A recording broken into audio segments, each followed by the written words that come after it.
우리 장로교 헌법 제1조에 이렇게 기록되어 있습니다. 헌법의 1조는 가장 중요한 부분이죠. 신구약 성경은 하나님의 말씀이며 우리의 신앙과 행위에 대한 정확무오한 유일의 법칙이니라. 어쩌면 이 1조의 말씀이 신앙의 전체를 다, 헌법의 전체를 다, 헌법에 문구를과 시시비를 많이 가렸는데 이 말씀의 원칙을 적용시키면 우리가 다시 한번 볼 필요가 있어요. 신구약성의 하나님 말씀인 것은 다 믿습니다. 그 누구나 다 공감하죠. 그런데 그 다음에 우리의 신앙과 행동에 대한 정확무오한 유일의 법칙이니라. 이 말에 대한 문제죠. 성경은 하나님께서 우리 인간에 주신 하나님의 말씀입니다. 근데 우리가 어떻게 믿고 어떻게 행동하는가에 대해 주신 여기에 대해서는 정확무오한 유일의 법칙이라는 거죠. 우리의 삶의 이 모든 행동들, 결정들, 여기에 유일한 법칙이에요. 또한 성경은 사람의 생각이 아니라 하나님께서 주신 것이기 때문에 유일한 법칙이에요. 최소한 우리가 믿는다고 하면 그 믿는 분이 주시는 그 말씀과 법칙은 지켜야 하는 거예요. 그 법칙을 지켜야지만이 믿는 자로서, 아니 사람으로서 사람다운 구실을 하고 살 수 있다고 하는 거예요. 그래서 과연 우리가 믿는 자로서, 아니 믿는 분을 통틀어서 사람이 사람 구실하고 산다는 게 참 어려운 건데, 하나님의 말씀은 우리에게 주신 유일한 삶의 원칙이고 법칙이기 때문에 그 말씀대로 살고 행해야지만 사람다운 삶을 산다는 것이죠. 그럼 여러분, 우리가 성경을 어떻게 대해야 할까요? 성경은 하나님의 말씀이기 때문에 하나님을 믿는 마음으로 대해야 합니다. 그리고 성경은 기도 중에 하나님의 초월적인 계시의 영을 받아서 성경은 모든 초점을 하나님께 맞춰야 돼요. 세상적인 마음으로 성경을 대하면요, 문자만 보입니다. 문자로 표현된 표면적인 내용만 읽을 수 있습니다. 요약할 수는 있죠. 이렇게 성경을 읽기 시작하면요, 성경이 굉장히 비논리적인 게 많아요. 이상해. 무섭기도 하고, 어떨 때는요, 성경 속에는 굉장히 모순된 얘기들도 있어요. 그리고 때는 저거 미친 게 아니야? 이상하게 보이는 부분도 있어요. 성경을 대하는 사람들의 마음이 그냥 일반적인 세상적인 눈으로 바라보면, 표면적인 내용을 보면 그럴 수 있는 겁니다.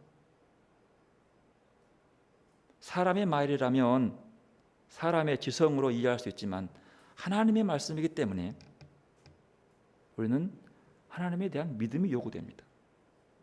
하나님의 도우심과 하나님의 조명하심과 하나님의 계시의 영을 통해서 성경을 읽는 것이죠. 또한 성경을 통해서 하나님께서 우리에게 지금 뭐라고 말씀하시는지에 대해서 알아보려고 애를 써야 합니다. 여러분, 한국 교회는요, 성경 암송, 성경 퀴즈, 성경 고사 이런 게 되게 많아요. 이런 것은 굉장히 중요하죠. 잘 알죠. 12제자, 10계명을 써라. 이상한 어떤 전혀 기억할 수 없는 어떤 이름, 초대 7교회를 써라. 근데 그런 성경 퀴즈나 성경 고사에서는 굉장히 능통하게 잘하죠. 중요합니다.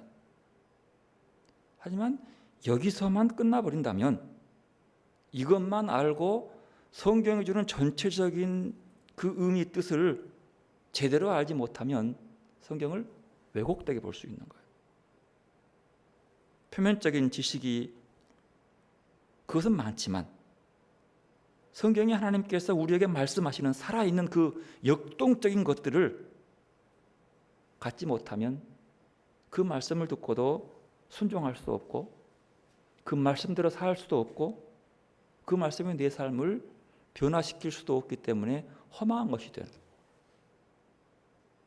만약 성경 공부도 많이 하고 제자 훈련을 깊게 했다고 하지만 그의 삶이 여전히 자신의 욕망을 제어하지 못한다면 그의 그 노력은 모두가 허사죠. 그러므로 우리는 성경에 기록된 전체적인 뜻과 그 의도를 깊이 알아야 됩니다. 이게 성경은 그냥 표면적인 문자로만 보고 이해하는 것이 아니라 그 성경이 쓰여진 시대와 그 성경의 시대에 지었던 그 환경 속에서 왜 그때는 그 말을 했고 그리고 지금 우리에게는 그래서 성경은 그때의 상황의 것들을 깊이 알려고 애를 써야 돼요. 그리고 그때 이 말을 전해주었던 그 저자, 그거 중요한 거죠. 하나님께서 아무나 글을 주는 게 아니에요.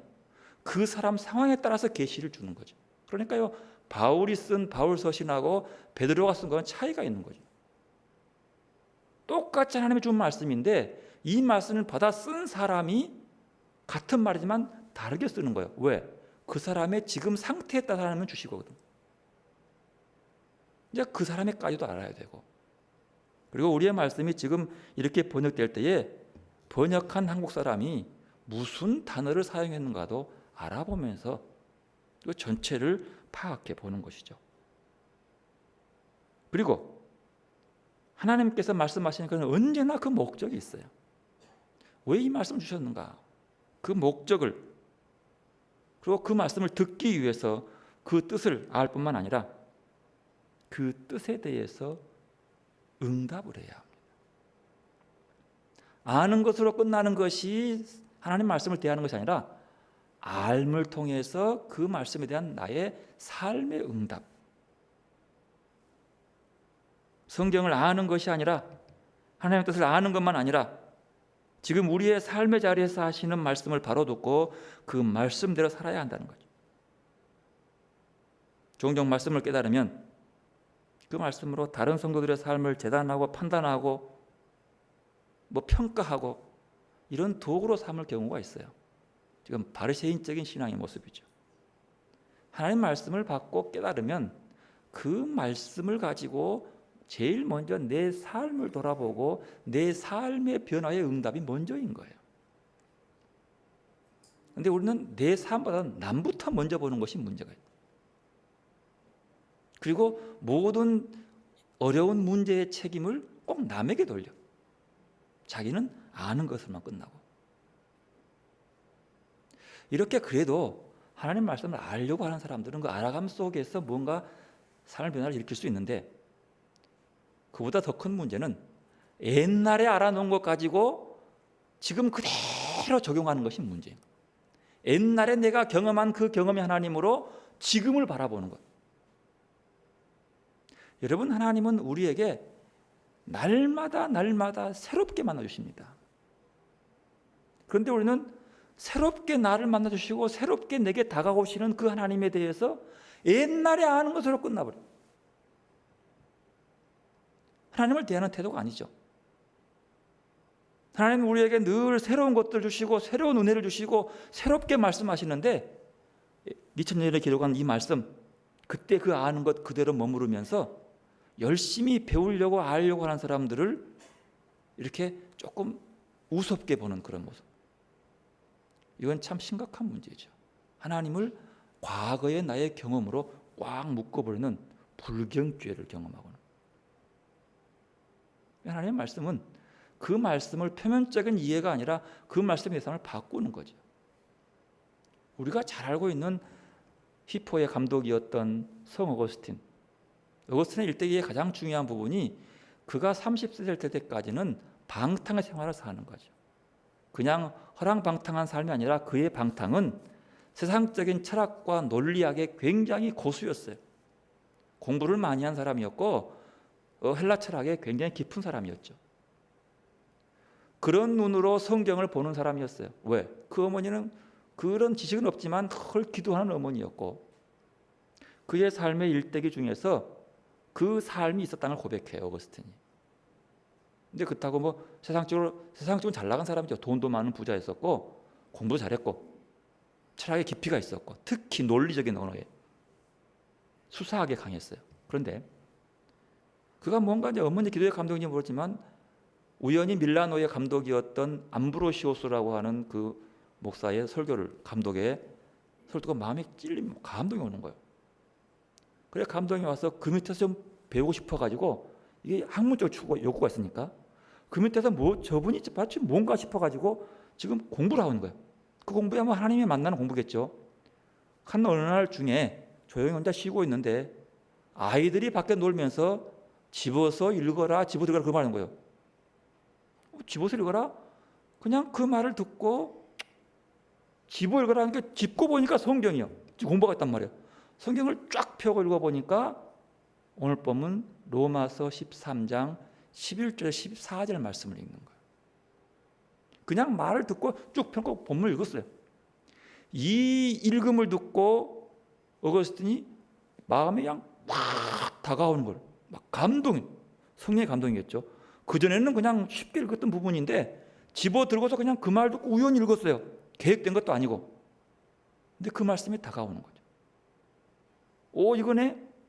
그 감동으로 끝나버렸다면 어거스틴이 안 되는 거예요. 그 말씀을 붙잡고 그는 나가서 통곡을 하면서 눈물로 회개하는데 며칠. 그러면서 그 회개는 뭐냐면 지금까지 자기가 살아온 모든 삶들이 잘못되었음을 회개하는 거예요. 그리고 이제 눈물로 회개하고 그런 다음에 그의 삶을 이전에 살았던 것들을 하나씩 정리하기 시작합니다. 그리고 그리스도의 말씀으로 자기의 삶을 새롭게 돌아보기 시작하면서 그가 바로 기독교 형성의 큰 틀을 잡는 사람이 된 거예요. 그럼 바울처럼 그렇게 공부를 많이 한 사람이기 때문에 그가 기록해 놓고 그가 정해 놓는 그 하나님의 그 뜻에 대해서는 지금도 뭐 천주교 개신교를 떠나서 그가 가르침에 대해서는 다 인정하는 중요한 교회를 세우는 밑거름이 된 거예요. 그가 말씀을 읽고 그가 배웠던 지식과 논리고 표면으로 끝났다면 그렇게 안 되는 거죠. 그러나 그는 그 말씀이 자기 삶을 변화시키는 감동으로만 끝나는 것이 아니라 감동으로만 끝나지 않고 그 삶을 살기 위해서 자기를 늘 돌아보니까 자기 삶이 철학적, 논리적, 상당한 세상적 지식의 고수임을 깨닫고 그 지식을 더불어서 말씀으로 채워서 어거스틴이 탄생하게 되는 거예요. 이 말씀이 변화시킨 삶을 받는 자의 마음도 필요한 거죠. 오늘 본문이 그래서 그런 중요한 본문입니다. 오늘 로마서의 본문 전체를 보면 로마서 1장에서 11장까지는 하나님은 구원함에 있어서 차별이 없으신 분이다. 이방인이나 유대인이나 공의 구원에서는 똑같이 한다. 그 11장까지의 교리예요. 그 믿음으로 구원한다. 그 말이 거기까지예요. 그렇게 믿음으로 구원 얻었다면 이방인과 유대인이고 그의 삶의 모습이 바뀌어야 되는데 그 삶의 모습을 어때야 되느냐? 그것이 12장부터 15장까지예요. 오늘 본문은 그렇게 믿음으로 구원을 얻을 뿐만 아니라 그 구원은 사람의 삶의 모습, 즉 기독교 윤리예요. 윤리는 뭐 거창한 것이 아니라 그리스도인으로서 최소한 예수를 믿고 구원 얻는 자로서의 삶의 모습은 어떠해야 되고 어떤 결단을 해야 되느냐를 보여주는 말씀이라는 거예요. 오늘 말씀이 그 부분에 포함되어 있죠. 오늘 이 말씀을 살펴보면 이 말씀만 뚝 띄워놓고 보면 우리가 그 깊이를 알 수가 없는 거예요. 연결된 부분이기 때문에 오늘 이 13장의 이 8절 이하의 말씀을 제대로 더 알기 위해서는 그 배경이 필요한데 그 배경을 언뜻 성경을 통해서 보기 위해서는 12장으로 넘어가는 12장 14절을 보면요.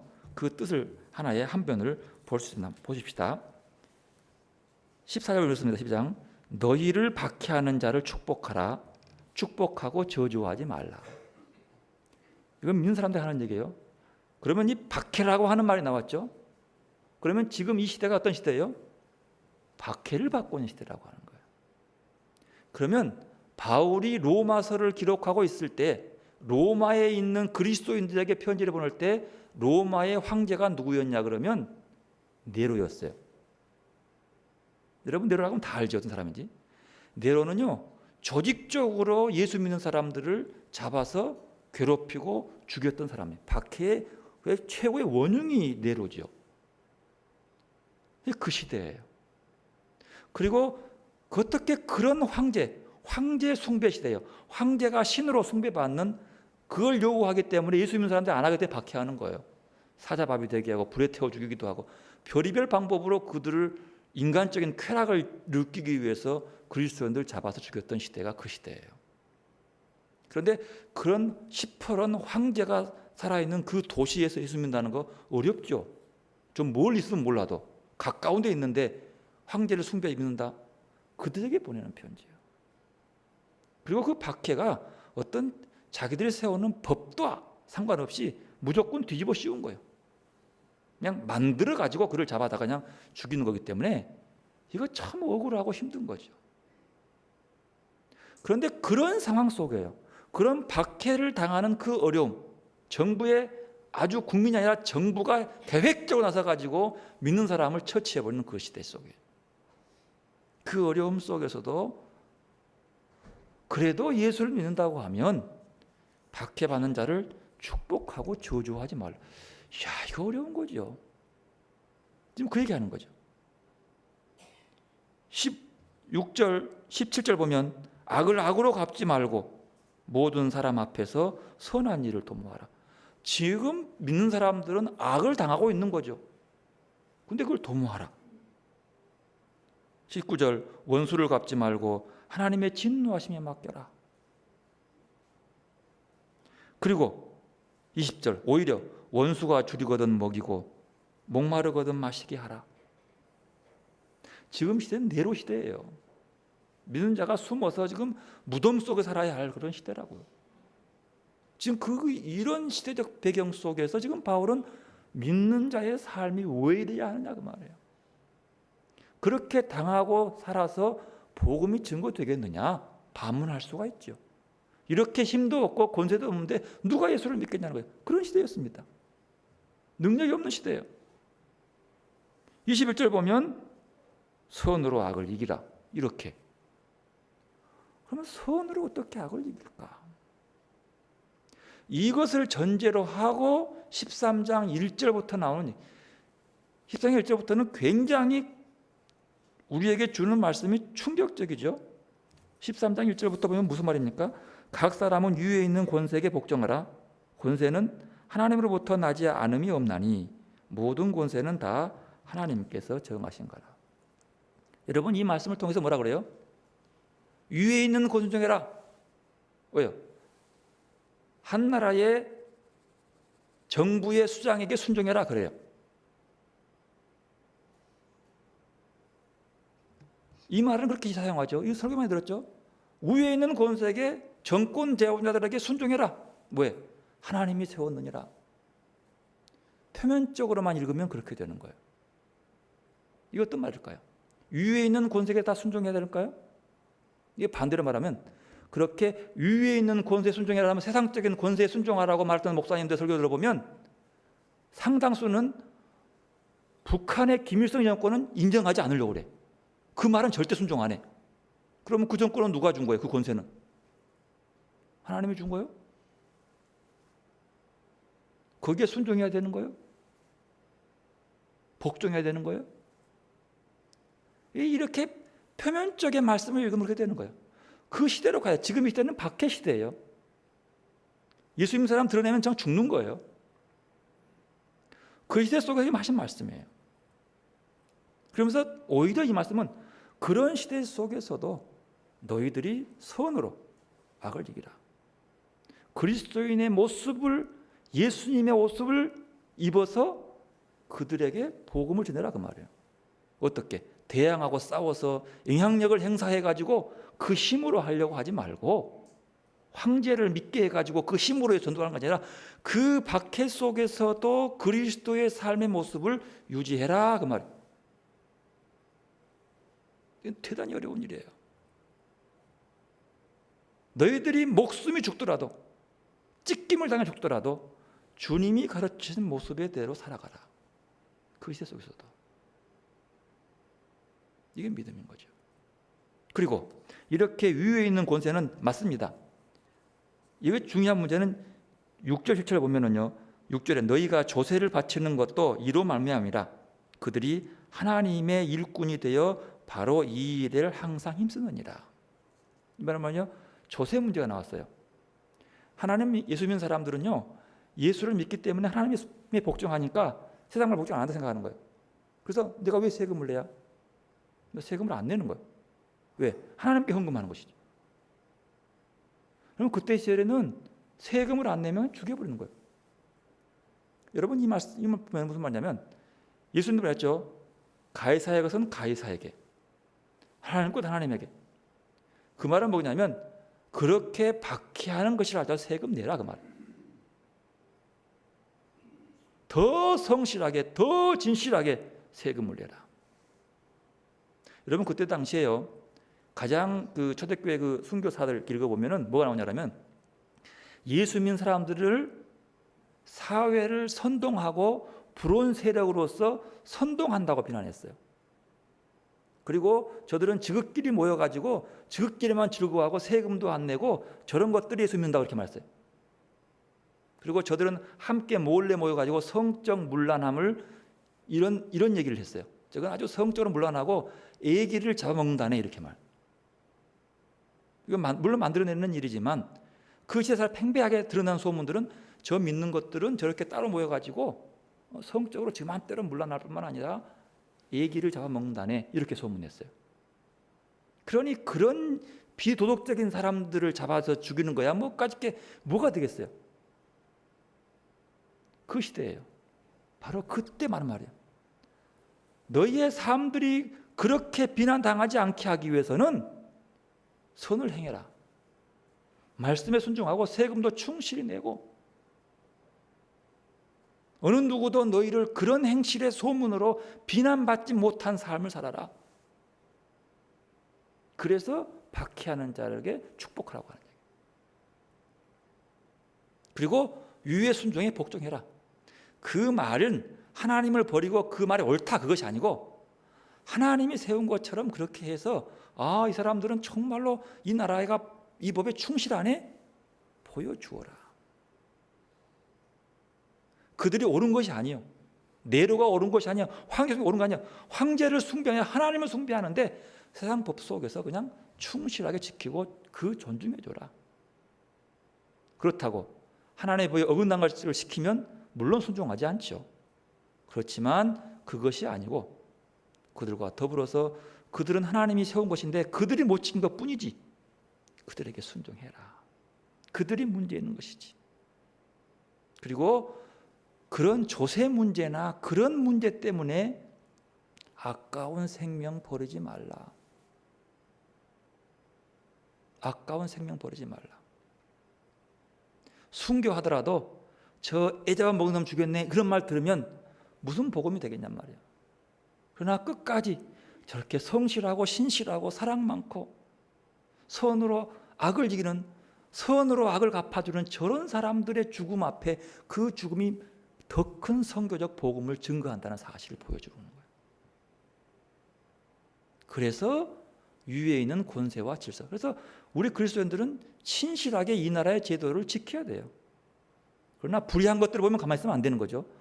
잘못된 것들을 보면 바르게 고치기 위해서 하나님이 이 나라의 대통령을 세운 이유는 그 대통령을 통해서 이 나라가 하나님의 뜻에 하나님의 그 사랑을 나누는 모양으로 가꾸게 하기 위해서 세운 것이지 그 지 좋을 대로 지 마음대로 세우라는 그런 뜻이 아니죠.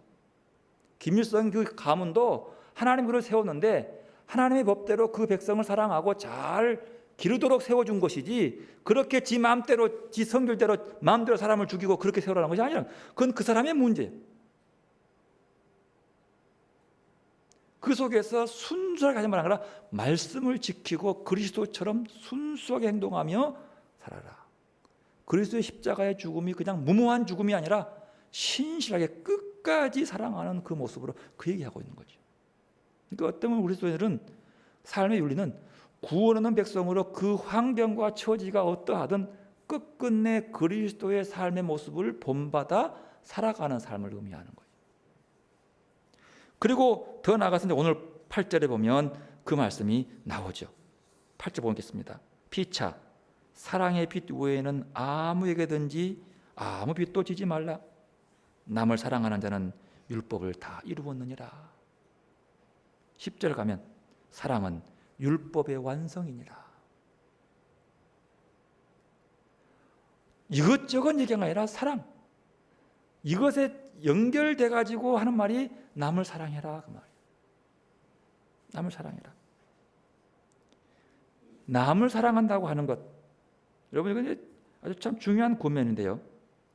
바울은 이렇게 말해요. 여러분, 서로 사랑하는 것 이외에는 다른 어떤 것을 어느 누구에게도 해서는 안 됩니다. 오늘 8절의 말씀을 세 번역은 이렇게 번역해요. 여러분은 서로 사랑하는 것 이외에는 다른 어떤 것을 어느 누구에게도 해서는 안 됩니다. 서로 사랑하라. 여러분, 서로 사랑한다고 하는 것은요, 이것은 당시 로마 교회의 상황을 전제로 하고 있는 겁니다. 서로 사랑하라는 계명은 어디서 나왔냐 그러면요, 요한복음 13장에 보면 31장 이하에 보면 예수님께서 제자들의 발을 다 씻어 주었어요. 그리고 난 다음에 하신 말씀이 내가 너희에게 새 계명을 주노라. 그 계명이 뭐죠? 서로 사랑해라 이렇게 말해요. 그 사랑이 서로 자가 붙은 거 이게 처음 나온 거예요. 그러니까 발을 다 씻겨주면서 제자들에게 하는 말이 너희들에게 새 계명을 주는데 그 새 계명이 뭐냐면 서로 사랑해라 이렇게 말해요. 여러분, 이제 이 학자들이 이제 요 본문을 분석하면서 요한복음이 쓴 건 요한 공동체로 보거든요. 요한의 이름을 중심으로 해서 모이는 교회 공동체가 있어요. 그 공동체에게 주신 말씀인데 그게 뭐냐면 서로 사랑인 거죠. 그럼 이 서로 사랑의 말 속에서는 자기 요한 공동체 속에서 서로 사랑을 얘기하는 거예요. 그리고 사랑을 통해서 공동체가 하나로 결속함, 강한 결속을 얘기하는 거죠. 물론 이제 그 더 나아가서 그 결속에 이제 이유서 편집합니다만 먼저 살펴보면 이 서로 사랑의 이 사랑하라는 이 말 속에는요, 너희들 그리스도인들끼리 모여 있는 그 공동체 속에서 서로 사랑해라 하는 거예요. 너희들이 이렇게 박해를 받고 있지만 박해 받는다고 이렇게 힘들어 가지고 살기 위해서 출세하기 위해서 이렇게 까발리지 말고 이렇게 박해 받는데도 뭔 자존심이 있고 뭔 내 걸 세워서 너희끼리 싸우냐 그 말이에요. 너희끼리 논쟁하고 그러느냐. 가장 먼저 이웃사랑하고 박사랑하고 이런 말 하지 말아라. 그 사랑의 전제는 너희들끼리 먼저 사랑해라 그 말이에요. 그리고 그 사랑으로 하나가 되어라. 그게 뭐냐면 예수님이 우리를 사랑한 것처럼, 즉 발을 씻기는 것처럼 그렇게 사랑하면서 너희들 결속해라. 그 사랑이 먼저요. 그리고 그 사랑이 이루어져야지만이 밖에서도 복음을 증거할 뿐만 아니라 그 사랑을 통해서 온전한 이웃 사랑을 할 수 있는 거예요. 이건 오늘 우리 교회들에게도 주신 굉장히 중요한 말씀이죠. 기독교가 먼저 해야 할 것은 우리부터 먼저 서로 사랑할 수 있어야 돼요. 교회 내부는 찢어 발려주고 계속 갈등하고 예민하고 서로 돌아보면서 누가 잘하나 이렇게 하고 시기하고 질투하고 막 불거지면서 외형적인 사랑한다고 뭐 그냥 남 도와주고 구제하고 뭐 선교한다고 막 하는 외형적인 걸 통해서 우리 사랑합니다라고 뻔뻔한 사람을 다 알아요. 그런 사랑받고 있는 사람은 없어요. 오늘 본문이 중요한데 이 박해 속에서도 절대로 교회 내부 안에서 사랑을 끊지 말고 하나가 되어라. 그 사랑 속에 서로 찬송하고 하나님 기도해라. 사도행전 2장에 보면은 그렇게 교회가 하나 되고 날마다 기도하기 힘쓰고 찬송하고 사랑으로 나눈 것을 보고 믿는 자가 더해간다는 거예요. 그러니까 그래서 이제 굳이 구별할 수 없지만 서로 사랑은 교회 공동체 안에 내부적 사랑을 볼 수 있는 거예요.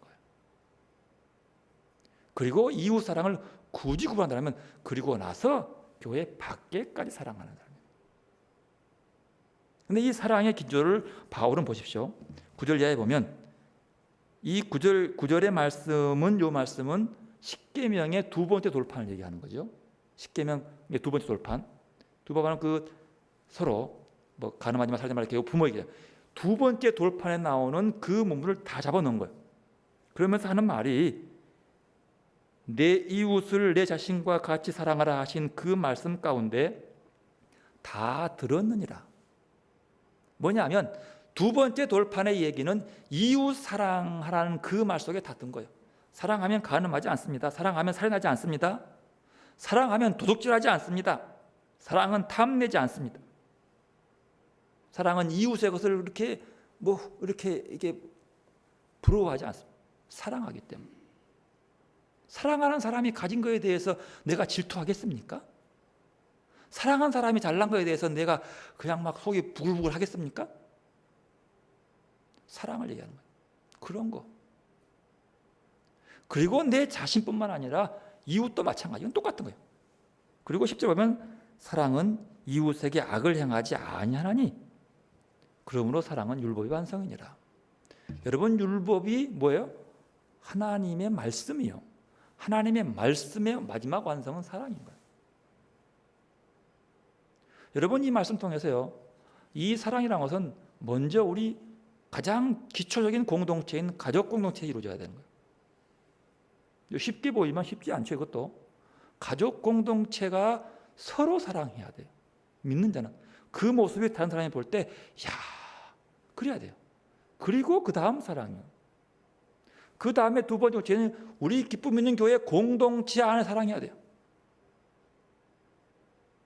우리가 자꾸 외부에 어떻게 보이기 위해서 뭘 내세우고 막 사랑하는 것처럼 보이는 이런 걸 하면서도 속에 내부는 썩어 있으면 그 사랑 안 받는다니까요. 그 사랑 아무 효과 없다니까. 남에게 생색내는 사랑하려고 하지 말고 내 속에 있는 사랑, 내 안에서의 먼저 사랑, 이걸 본문은 가장 많이 강조하고 있어요. 그리고 나서 그 사랑을 얘기할 때에 11절 이하에 보면은 이게 뭐냐 그러면 가까워. 뭐요? 종말인가요? 주님의 때가 가까운 거예요. 여러분, 바울이 선교하면서 막 열심히 다니고 한 곳에 머물지 않고 막 소아시아까지 저기 마지막 스페인까지 가려고 했던 이유가 뭐냐 그러면 주님이 금방 다시 온다는 임박한 종말론 때문에 그런 거예요. 그러니까 주님이 오기 전에 하나라도 더 복음을 증거하기 위해서 막 열심히 다닌 거예요. 바울은 그랬어요. 그래서 이제 막 서바나가 스페인이거든요. 스페인까지 가기 위해서 로마 교회에 협조를 부탁하기 위해서 로마서를 쓴 거예요, 실은. 같이 복음 증거할 때 너 협력해라, 그렇게 하기 위해서. 그렇게 복음을 증거하는 이 바울이 하는 말이 밤이 깊고 낮이 가까웠으니 지금 묻단 말이에요. 자다가 깰 때라, 깨어라. 깨면 영적 무지가 잠들고 보거든요. 영적 무지를 깨는 것이 잠에서 깬다, 그렇게 의미하고 있어요. 그리고 가까웠다. 어둠의 일을 벗어버리고, 어둠의 일이라고 하는 것이 보면 나오죠. 뭐요? 방탕하고 술 취하고 음란하고 호색하고 다투고 시기하고, 이게 어둠의 것들이에요. 이 어둠의 것들을 다 버리고 중요합니다. 뭐요? 주 예수 그리스도로 옷 입고. 여러분, 옷을 입은 게 뭐예요? 옷 입으면 그 사람의 인품이 드러나요. 옷은요. 옷 입었다가 한 것은 그 사람이 가지고 있는 것들을 이렇게 보여주는 거죠. 이렇게 옷 입는 거예요. 그러면 예수 그리스도로 옷 입었다 하는 것은 나는 뭐 예수를 따라갈 수 없는 것이지만 뭐예요? 예수 그리스도가 보여줘야 한다는 거예요. 그게 옷 입는 거예요. 그러면서 뒤에 앞에 보면은 12절에 보면 어둠의 일을 벗고 빛의 갑옷을 입으라. 빛의 갑옷이 뭐냐면 그 빛이 예수 그리스도로 옷 입는 거예요. 근데 우리가 우리 속에서 나아갈 때에 예수 그리스도로 옷 입었다는 것은 그 모습이 예수 그리스도의 모습이 보여야 한다는 말이에요. 그렇죠? 나는 예수가 아니지만 내 한 개인이 예수 그리스도로 옷 입은 사람들이 모이는 교회 공동체는 어때요? 예수 그리스도로 옷 입은 교회로 보여야 되는 거예요. 그래야 그것이 빛이 되는 거예요. 어두운 세상에 빛이 되는 것은 그래야 되는 거예요. 거기에 대한 구체적인 얘기를 쓰는 거예요. 왜냐하면 그때 당시 시대에 교회 안에 문제였기 때문에 그런 거예요. 그리고 그것을 강하게 묶어서 이제 나아가서 복음을 전해야 하는 건데, 복음 전하는 것이 아니라 그리스도의 옷 입은 것이 먼저라는 거예요. 여러분 지금 종말의 때입니다. 종말의 때는 어둠이 깊을 때 그러는 거죠. 지금 세상의 어디 구석을 보더라도 빛의 세상보다도 어둠이 강합니다. 그렇다고 빛이 없는 건 아닙니다. 밝은 작은 빛들이 비춰지고 있습니다. 그 빛은 그리스도로 옷 입으려고 하고 그리스도로 옷 입은 사람들이 내뱉는 생명의 빛이에요. 심판의 때가 가까웠어요. 그 앞에 우리가 예수 그리스도로 옷 입지 아니하면 그 심판 앞에 우리는 절망하고 맙니다. 그리스도로 옷 입고 나아가야 하지만 그 피로 내 속을 보지 않고 그냥 그것만 보고 하나님은 영접해서 우리는 영생에 들어가게 만든다는 거예요. 그것이 교리의 기본 아닙니까? 이제 한 해가 저물어가는 9월달 이제 하반기를 나고 있습니다. 한 해를 돌아보면서 주님이 금방 오신다는 그 종말론적인 신앙은 중요한 신앙. 그 주님의 오심을 늘 기억하고 우리의 삶이 선한 일을 하는 약한 자든지 늘 그 속에서 그리스도를 옷 입고 그리스도의 향기를 풍기는 여러분들이 되시기를 바랍니다. 그리고 먼저 우리 교회 안에서 서로 사랑하는 것들 좀 싹 텄어. 말씀을 통해서 어거스틴처럼 그렇게 깊은 회개를 통해서 그 사랑이 우리 교회를 옷 입히고 우리 교회가 이제 세상에 빛이 될 수 있는 큰 아름다움으로 옷 입은 교회가 될 줄로 저는 그렇게 믿습니다. 우리 모두가 다 주의 말씀 안에 나를 비추어서 내가 그 말씀 안에 새롭게 날마다 변화됨으로 그리스도의 옷 입고 그리스도의 밝은 빛과 향기를 풍기는 여러분의 하루하루의 삶이 되시기를 바랍니다. 기도하겠습니다. 주님, 우리를 사랑하셔서 말씀을 주시고 말씀을 통해서 그리스도로 옷 입게 하시오니 참으로 감사합니다. 우리가 먼저 주님의 사랑받는 자로서 교회 공동체 구성원 안에서 서로 사랑하게 하여 주옵소서. 우리 가족을 사랑하게 하여 주옵소서. 그리고 우리가 예수 그리스도로 옷 입고 그리고 그 빛으로 이웃을 사랑하게 하셔서 그 사랑이 복음 증거의 빛이 되게 하여 주옵소서. 예수님의 이름으로 기도드리옵나이다. 아멘.